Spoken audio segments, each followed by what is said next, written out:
Viewers, আজকে আমি এক অভিনব পদ্ধতিতে দেখাবো কিভাবে সুজির বল তৈরি করা হয়। প্রথমে আমি একটি প্যানে 1 চিমটি লবণ আর অল্প পরিমাণ পানি নিয়ে পানিটি গরম করে নিয়েছি। তারপর আমি অ্যাড করছি 1 কাপ পরিমাণ সুজি। আর সফট ডো তৈরি করার জন্য সুজির পরিমাণ দেখেই কিন্তু পানির পরিমাণটা অ্যাড করতে হবে। অতিরিক্ত পানি আবার অতিরিক্ত কম পানি কিন্তু অ্যাড করা যাবে না, এতে ডোটি ভালো হবে না। তারপর আমি একটি স্প্যাচুলার সাহায্যে মিশ্রণটি ভালোভাবে নেড়ে নিচ্ছি।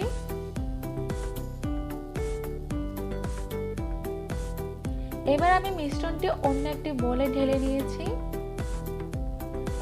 তারপর আমি মিশ্রণটিতে অ্যাড করছি 1 টেবিল চামচ পরিমাণ তেল।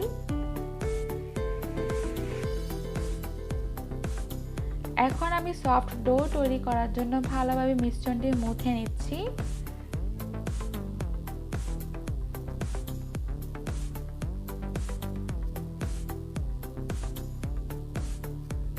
আমার ডো রেডি হওয়ার পর আমি হাতে তেল ব্রাশ করে, যেহেতু আমি সুজির বল বানাচ্ছি তাই আমি গোল আকারে শেপ করে নিয়েছি।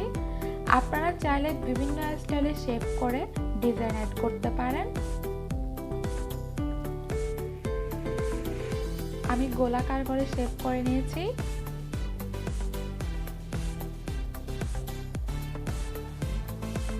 রেডি হয়ে গেল আমার বলগুলো। এখন আমি অন্য একটি প্যানে তেল দিয়ে দিলাম। আমি এই বলগুলো লো ফ্লেমে ভেজে নেব, অতিরিক্ত তাপে ভাজতে যাবেন না, কেননা উপরে লাল হয়ে এলেও ভেতরে কিন্তু কাঁচা থেকে যেতে পারে, এতে খেতে কিন্তু ভালো লাগবে না। আমি লো ফ্লেমে ভেজে নিচ্ছি বলগুলো।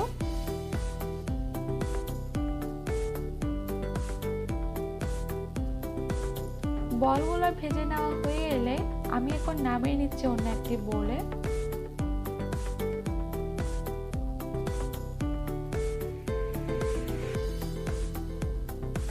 তারপর আমি একটি বোলে শুকনো লঙ্কা গুঁড়ো অ্যাড করছি।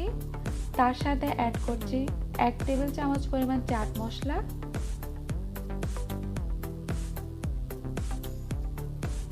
তারপর অ্যাড করছি ব্ল্যাক সল্ট। আর আপনাদের ব্ল্যাক সল্ট না থাকলে আপনারা এমনি সাধারণ লবণও ইউজ করতে পারেন। এরপর আমি মেখে নিচ্ছি। তারপর ওই মিশ্রণটিতে বলগুলো ঢেলে দিয়ে ভালোভাবে ঝাঁকুনি দিয়ে দিচ্ছি। এই তো আমার রেডি হয়ে গেল আমার সুজির বল।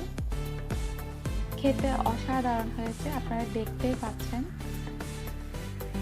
আমার ভিডিওটা যদি আপনাদের ভালো লেগে থাকে তাহলে একটি লাইক, একটি কমেন্ট আর শেয়ার করে জানাবেন। আর আমার চ্যানেলটিতে যদি সাবস্ক্রাইব না থাকে তাহলে অবশ্যই সাবস্ক্রাইব করে দেবেন। ধন্যবাদ।